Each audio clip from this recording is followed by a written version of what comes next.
नमस्कार आप सभी को। एक विषय आता है कि जब हमारा मेडिकल साइंस नहीं था, लोकतंत्र पर संदेह करते, लोकतंत्र पर प्रश्न उठाते, क्योंकि मूर्ख लोगों का कार्य होता है सिर्फ और सिर्फ सवाल खड़ा करना, और जो विद्वान लोग होते हैं वो उसका लाभ उठाते हैं। इसीलिए यदि वर्तमान में आप देखेंगे तो बड़े बड़े इंटेलिजेंट और इंटेलेक्चुअल पर्सनालिटीज जो है वो तंत्र को फॉलो करते हैं, छुप के करते हैं, खुलेआम नहीं करते हैं, लेकिन करते हैं। और मूर्ख लोग जो है तंत्र पर हास्य करते हैं और अपने जीवन का सत्यानाश करते रहते हैं, और वास्तव में उनको जीवन में यह भी समझ में नहीं आता कि हमारे जीवन में समस्याएं हैं क्यों है, क्योंकि ऐसा ही है। तो खैर, आपने देखा होगा कि जो हमारा जो पुरातन काल रहा है, जो सनातन काल रहा है, वो जो उसमें जो इलाज की पद्धति रही है, सामान्य इलाज की पद्धति भी तंत्र से ही रही है। किसी प्रकार की मेडिसिन के पहले, मतलब ये मानव समाज जब मेडिसिन का यूज करना शुरू किया आयुर्वेद का, उसके भी पहले केवल और केवल तंत्र ही एकमात्र विकल्प हुआ करता था। जैसे आज भी आप देखेंगे कि तंत्र का जो इलाज है, जो तांत्रिक थेरेपीज है, वो जन सामान्य में घर घर आपको दिखाई पड़ेंगी। जैसे कि नजर उतारना की क्रिया, जो किसी को सिखाने की जरूरत नहीं, और भिन्न भिन्न प्रकार से लोग नजर उतारते हैं। ये तांत्रिक पद्धतियां ही है, और देखते हैं कि इसका रिजल्ट तुरंत मिलता है। ठीक है, बच्चे को लगती है, बड़ों को भी लगती है। ये बात और है कि बड़े उसको समझ नहीं पाते, और निश्चित रूप से बड़ों को नजर लगती है। और नजर जो होती है वो इतनी खतरनाक होती है कि यदि आपको नजर अगर सही ढंग से अगर लग गई तो आपका जीवन नष्ट करके रख देगी। ये बिल्कुल सीधा तांत्रिक तो प्रयोग होता है। वास्तव में इसे ही तंत्र कहा जाता है। मैं कहता हूं कि नजर जो है वो तंत्र का सबसे सरल और सबसे सहज और जीवन में जो उदाहरण है, प्रत्यक्ष उदाहरण है, वो नजर लगना है। तो समाज में तांत्रिक पद्धति भी शुरू से रही है, और तांत्रिक पद्धति के माध्यम से गंभीर से गंभीर बीमारी का इलाज, गंभीर से गंभीर समस्या का इलाज करना सहज है, सरल है। तो इसलिए मैं एक विशेष प्रयोग आज जन सामान्य को देना जा रहा हूं, जो कि बहुत प्रकार की पीड़ाएं, बहुत प्रकार के रोग और बहुत खतरनाक दृष्टि दोष हो, चाहे सामान्य हल्के स्तर का अगर कोई तंत्र भी यदि किसी प्रकार का किया हो, किसी प्रकार की नेगेटिव एनर्जी उसके ऊपर यदि व्यक्ति के ऊपर हो, तो एक बहुत ही सरल सा प्रयोग हम आपको देने जा रहे हैं।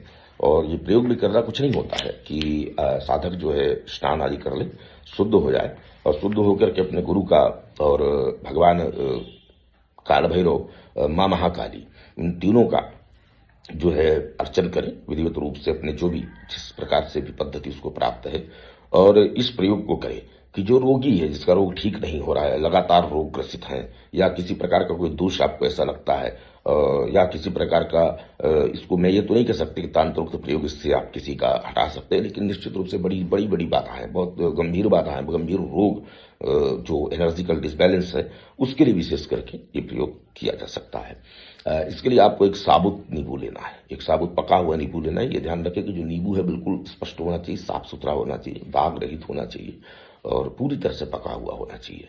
येलो कलर का आप नींबू ले लें, और अमावस्या के दिन, ये अमावस्या के दिन ये प्रयोग किया जाएगा, और इस प्रयोग को आपको संध्या काल के बाद ही करना है, और दिन में नहीं करना है। और उसको जो है आपको, इसमें जो मरीज है उस मरीज को आपको लिटा देना है जमीन पर, और जमीन पर लिटा करके जो है उस मरीज का जो सिर है वो दक्षिण की ओर हो, और पैर जो है वह उत्तर की ओर हो।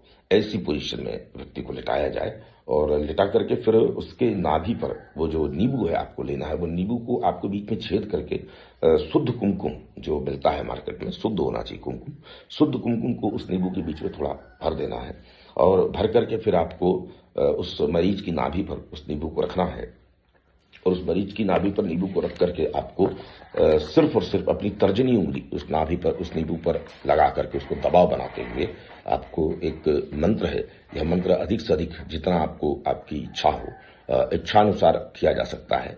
और ऐसे अगर कम से कम 100 बार तो पढ़ना ही चाहिए, 101 बार जरूर पढ़ना चाहिए। मंत्र है ओम क्लीम क्लीम क्लीम देवी दृष्टि दोष निवारय निवारय कोप संताप हरे हरे कालिका दिव्य नमो नमः। केवल यह मंत्र रहेगा, डिस्क्रिप्शन बॉक्स में मंत्र दे रहे हैं। और इसके बाद आप इस नींबू को उठा करके वहां से सीधे जाकर के किसी चौराहे पर आप रखाएं, और पीछे मुड़ के ना देखें, और वापस घर में आए, हाथ पैर धोएं, स्नान आदि करें, और बस आप समझ लीजिए कि आपका काम हो गया। इस प्रयोग को करके देखिए। बड़ी से बड़ी बाधा ऐसे छूमंतर होती है कि ये खुला चमत्कार है। ये तंत्र का ऐसा प्रयोग है कि जो कि आपको भरोसा दिला देगा कि वास्तव में हमारे ऋषियों की विद्या आज भी जीवंत है और उन विद्याओं के माध्यम से हम अपने जीवन को सहज सुलभ सुखी बना सकते हैं। धन्यवाद।